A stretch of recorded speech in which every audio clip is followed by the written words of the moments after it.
Sir ఏంటి sir ఇక్కడ ఈ గుంటూరు పార్లమెంట్ లో ఈసారి గెలిపేవారదండి. ఇక్కడ జనసేన, తెలుగుదేశం, బీజేపీ ఉమ్మడి అభ్యర్థిగా పెమ్మసాని చంద్రశేఖర్ గారు ఇక్కడ పోటీ చేయబోతా ఉన్నారు.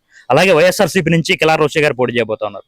మరి ఇక్కడ ఈ గుంటూరు పార్లమెంట్ లో ఈసారి ఇక్కడ గెలిపేవారదండి. ఇక్కడ గుంటూరు పార్లమెంట్ పరిధిలో 100% కూడా పెంసాని చంద్రశేఖర్ గారు పార్లమెంట్ పరిధిలో ఆయనకి విజయం సాధిస్తారని చెప్పి అందరూ అనుకుంటున్నారు. విజయం సాధిస్తారు కూడా. మరి ఎందుకు సార్ పెమ్మసాని గారు ఎందుకు గెలుస్తారండి? ఇక్కడ పెమ్మసాని గారు ఎందుకు గెలుస్తారంటే కిలార్ రోషి గారు పొన్నూరులో ఏం చేశారనేది పొన్నూరు నియోజకవర్గం ప్రజలంతా చూశారు. అట్లానే ఆయన మిర్చి వ్యాపారి ఇతనేమో చదువుకున్న వ్యక్తి.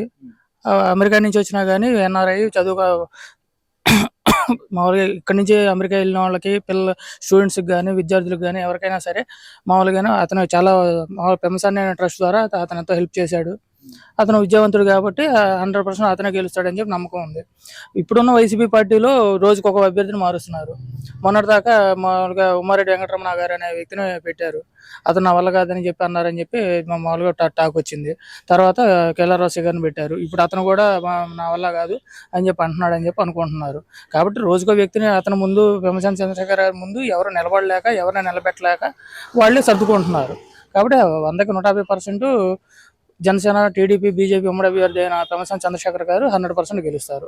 సార్ మరి ఇక్కడ జగన్మోహన్ రెడ్డి గారు ఏదైతే సంక్షేమ పథకాలు అన్ని అందిస్తున్నారు, ఖచ్చితంగా ప్రతి ఇంటికి గడప గడపకి సంక్షేమ పథకం వెళ్తుంది అనేసి చెప్తా ఉన్నారు. ఖచ్చితంగా గెలుపుకు మట్టికి మాదే అనేసి కిలార్ రోషి గారు చెప్తా ఉన్నారు. మరి దీనికి మీరేమంటారు సార్? సంక్షేమ పథకాలు ఉండే కాదంటలేదుగా, కానీ సంక్షేమ పథకాలు ఉన్నంత మాత్రాన గెలుస్తారన్న గ్యారంటీ ఏముంది?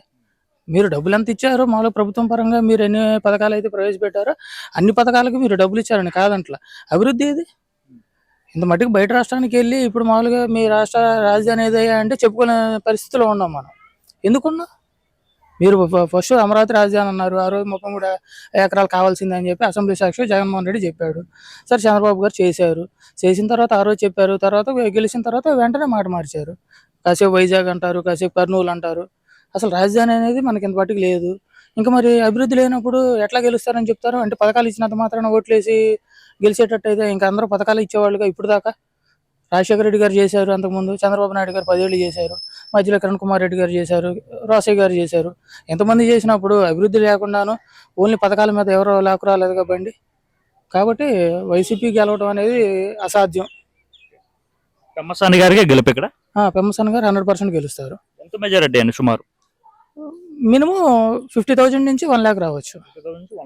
1 lakh రావచ్చు కంపల్సరీ. గెలుపు పెమ్మసాని గారు కంపల్సరీ 100%.